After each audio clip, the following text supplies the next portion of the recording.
A lenda de Taira no Masakado é uma das histórias mais fascinantes e aterradoras do Japão, uma narrativa que entrelaça a brutalidade da era feudal com o sobrenatural. Masakado é um personagem que inspira tanto medo quanto admiração. Com um espírito indomável e uma habilidade sem igual na esgrima, sua vida foi marcada por uma série de conflitos sangrentos e disputas territoriais que o levaram a desafiar as normas da sociedade da época. Este relato detalha a trajetória de Masakado, desde sua infância violenta até sua ascensão como um temido senhor da guerra e a subsequente maldição que sua cabeça decapitada trouxe ao Japão. Em um tempo onde a linhagem e a honra eram valores supremos, Masakado se destacou não apenas por sua ferocidade no campo de batalha, mas também por sua resistência obstinada contra as autoridades imperiais. Sua história não termina com sua morte, mas se prolonga através dos séculos como um espectro vingativo, cujas manifestações assombram até hoje os habitantes de Tóquio. Ao longo dos séculos, a cabeça de Masakado se tornou um símbolo de rebelião e vingança, envolta em mistérios e fenômenos sobrenaturais. De uma cabeça que se recusa a se decompor até um espírito que comanda exércitos fantasmagóricos, esta é uma lenda que continua a intrigar e assustar. Entre fenômenos inexplicáveis e um rastro de destruição, a narrativa de Taira no Masakado é um testemunho da interseção entre história e mito, mostrando como a memória de um guerreiro pode transcender a morte para se tornar uma parte indelével do folclore japonês. Tá curioso para entender toda essa história? Então já deixa o seu like no vídeo e se inscreva no canal. Masakado nasceu em Kamo Haishi, onde era parte do clã Taira, cuja linhagem descendia diretamente do imperador Kamo. Nascido com vários privilégios, Masakado sempre teve um espírito indomável, teimoso e abrasivo com todos ao seu redor. Segundo as lendas, ele matou seu instrutor de esgrima quando tinha apenas 8 anos e se tornou um temido espadachim que costumava desafiar seus desafetos para duelos até a morte. Seus problemas de verdade começaram quando ele tinha 17 anos. Após a morte de seu pai, um tio exigiu o direito sobre uma porção de terras. Uma vez que não haviam leis de herança suficientemente claras na época, a reivindicação foi considerada justa, já que Masakado ainda não havia atingido a maioridade. Um emissário oficial se apresentou diante de Masakado para lhe dar a notícia. Furioso, ele sacou sua espada e matou o homem e seus acompanhantes. Em seguida, enviou a cabeça do mensageiro para o tio, avisando que iria pessoalmente decapitar qualquer um que reclamasse a posse das terras que eram suas de direito. A morte de um emissário era um crime considerável na época, já que eles eram praticamente intocáveis. O tio enviou então homens para capturar o sobrinho e trazê-lo diante das autoridades. Masakado ficou sabendo e preparou uma emboscada, na qual enfrentou e derrotou 5 homens em combate. Sua fama a essa altura só aumentava. Ele era conhecido por ser implacável e impiedoso. Conforme o prometido, Masakado decapitou os homens e colocou suas cabeças em estacas, fincadas para demarcar limites de suas terras. Temendo insistir em um banho de sangue, o tio desistiu de reclamar a propriedade e permitiu que Masakado permanecesse nas terras. 2 anos se passaram em relativa tranquilidade até que Masakado resolveu que era o momento de aumentar seus domínios. Durante o período de relativa tranquilidade, o samurai havia montado um pequeno, mas bem treinado exército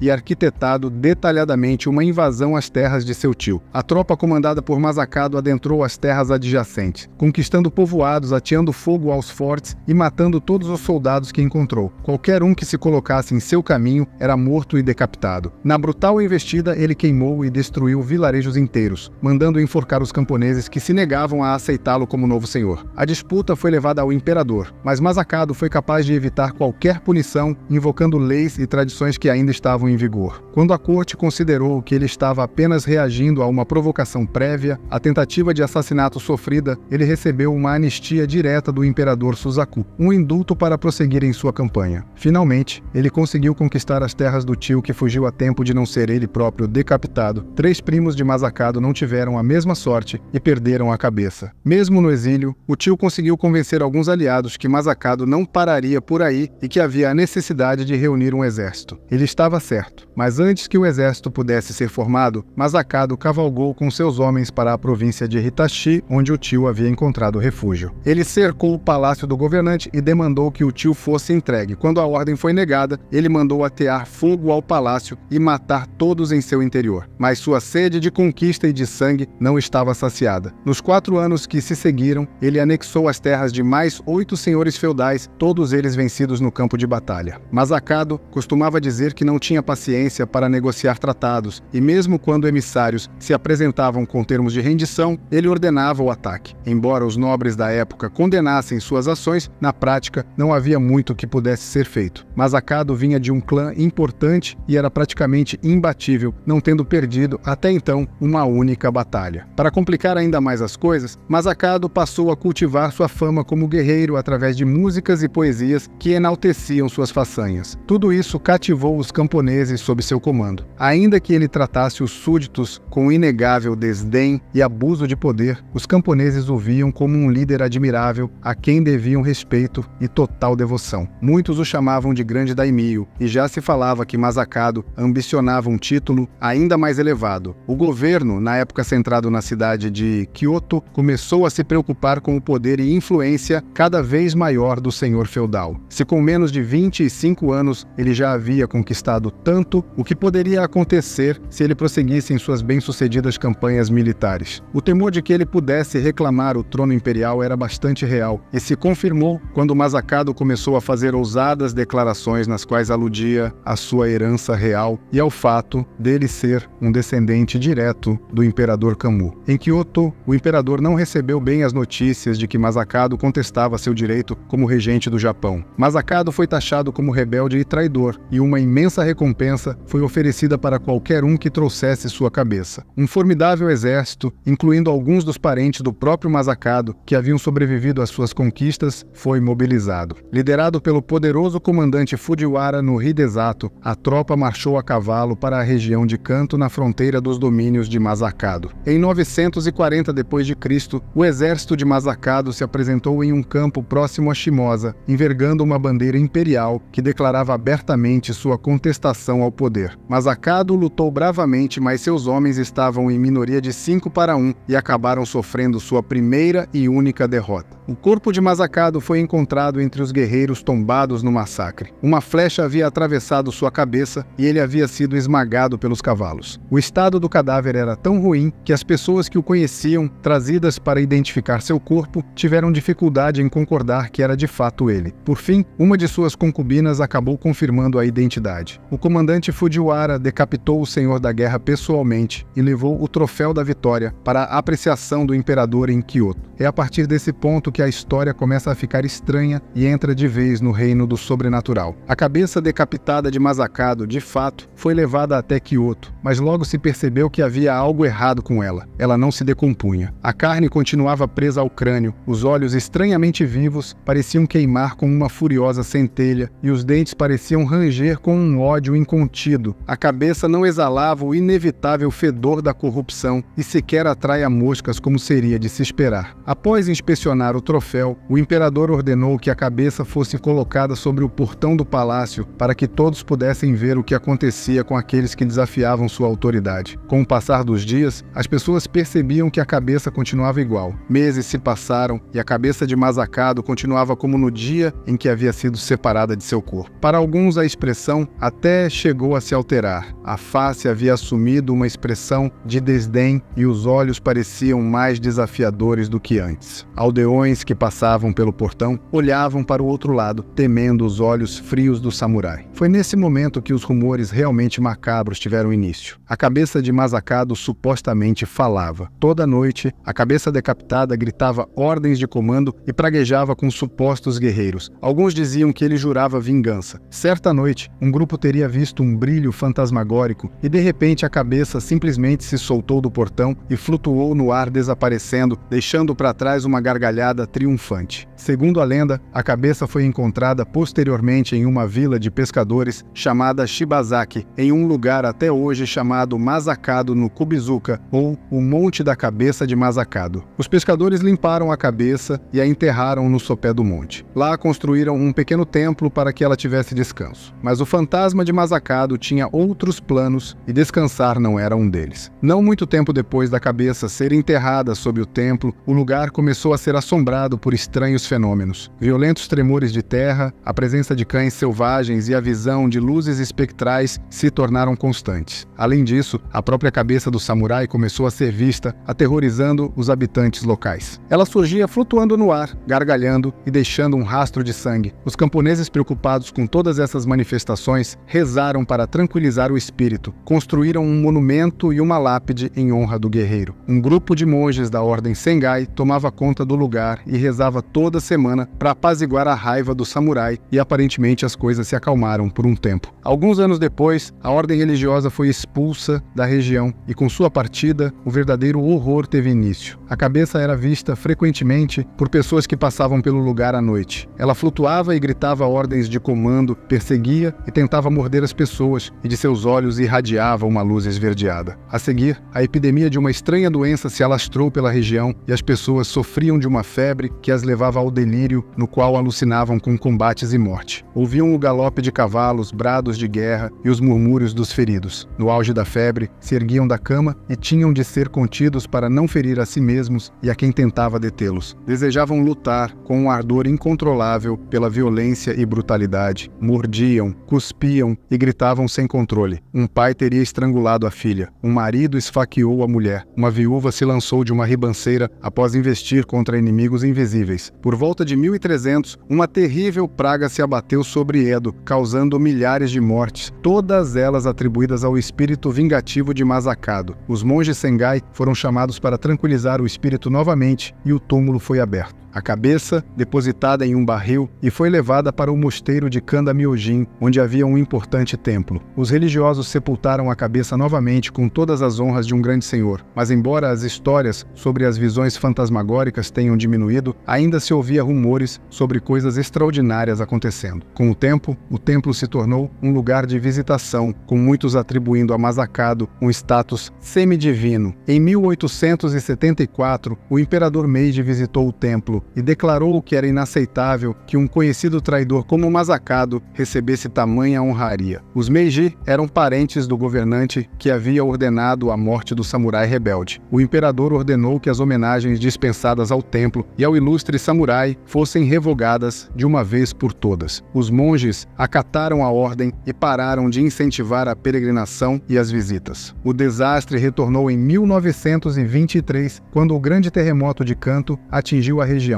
provocando mortes e destruição, além de incêndios que destruíram a maioria dos prédios. O templo de Kanda-myojin foi um dos únicos lugares que não sofreu danos significativos. Na noite do terremoto e durante o incêndio que consumiu as cidades próximas, a cabeça de Masakado foi vista por inúmeras testemunhas, flutuando sobre as chamas inclementes que destruíam suas casas. Vários membros da família imperial morreram na tragédia e outros caíram doentes. A hemofilia se tornou um mal entre os herdeiros do clã Meiji. Em 1928, após a morte de 2 herdeiros no espaço de apenas 3 anos, foi decidido que o templo voltaria a receber visitantes e peregrinos desde que fosse realizado um ritual anual de purificação. Quando a Segunda Guerra Mundial eclodiu, o governo tinha outros assuntos mais importantes do que cuidar de espíritos de samurais mortos séculos atrás. O ritual foi ignorado repetidamente, tratado como uma superstição tola que precisava desaparecer no novo Império do Sol nascente. Em 1940, entretanto, um raio atingiu o templo precisamente 1000 anos após a morte de Masakado e pessoas começaram a falar novamente na maldição. O Ministério da Propaganda emitiu uma nota no qual proibia que o assunto fosse discutido abertamente e ameaçou de prisão qualquer um que desafiasse essa ordem. Mas de nada adiantou. Entre 1940 e 1944, a cabeça foi vista repetidas vezes por pessoas que falavam abertamente sobre aquela visão aterrorizante. Após a derrota na guerra, os japoneses usaram a lembrança de Masakado como uma forma de intimidar as tropas de ocupação norte-americanas que se instalaram no país. O espírito dos samurais se erguia agora contra a indesejável presença dos gaijin. Soldados americanos relataram estranhos acontecimentos na área de um estacionamento ao lado do templo dedicado a Masakado. Alguns monges advertiram que o barulho dos veículos militares estava irritando o fantasma do samurai e que era melhor mudar o estacionamento de lugar. Em 1945, 1947, um grupo formou uma junta e pediu que os soldados deixassem de usar a área sagrada. Apenas depois que um tanque aparentemente perdeu o controle e derrubou um muro, provocando ferimentos em 2 pessoas, os americanos decidiram acatar o pedido. A área voltou a ser usada apenas pelos japoneses e estrangeiros pararam de frequentar aquele espaço. Em 1961, religiosos decidiram conferir a Masakado o status de divindade e alçaram o samurai ao panteão das divindades que mereciam tributo. A decisão foi polêmica e causou muita discussão entre a população. Para muitos, o samurai era um traidor, para outros era um símbolo de rebelião e de ousadia. Até hoje, a sinistra maldição da cabeça de Taira no Masakado é conhecida e temida entre os habitantes de Tóquio. A área toda ao redor do monumento e da primeira sepultura do samurai continua sendo o palco de acontecimentos aterradores. Ela registra uma alta taxa de suicídios e mortes acidentais. Em 1998, 7 jovens cometeram suicídio coletivo perto da montanha. 2 deles usaram uma espada samurai para cortar o baixo ventre, como na cerimônia do seppuku. O Temate, onde ainda se localiza o templo de Kanda, dedicado ao samurai, hoje está cercado por enormes prédios de escritórios e sedes de corporações. É uma das áreas mais privilegiadas e com um dos metros quadrados mais valorizados da metrópole japonesa. Alguns cogitaram mover o templo para outra localização, mas sempre na última hora os planos são abandonados. Voluntários cuidam dos jardins do templo, que recebe visitantes que deixam oferendas para o samurai rebelde, como uma forma de apaziguar sua fúria. Todo ano, o ritual de purificação atrai peregrinos, que ajudam a lavar as pedras e queimar incenso. De tempos em tempos, alguém relata uma história bizarra envolvendo a visão da cabeça de Masakado e os jornais estampam manchetes sensacionalistas que relembram a lenda apresentando os detalhes a uma nova geração. O fantasma de Taira no Masakado talvez seja a mais famosa assombração do Japão e com certeza a mais antiga e duradoura. A lenda de Taira no Masakado é um testemunho poderoso da fusão entre história e mito no imaginário japonês. Ao longo dos séculos, a figura de Masakado transcendeu sua realidade brutal para se tornar um símbolo eterno de rebelião, poder e vingança. A narrativa de sua vida e morte, bem como a maldição que se seguiu, continuam a ecoar na cultura popular, reafirmando a presença inquietante de um guerreiro cuja alma recusa-se a descansar. O templo dedicado a Masakado em Tóquio, cercado pelos arranha-céus modernos,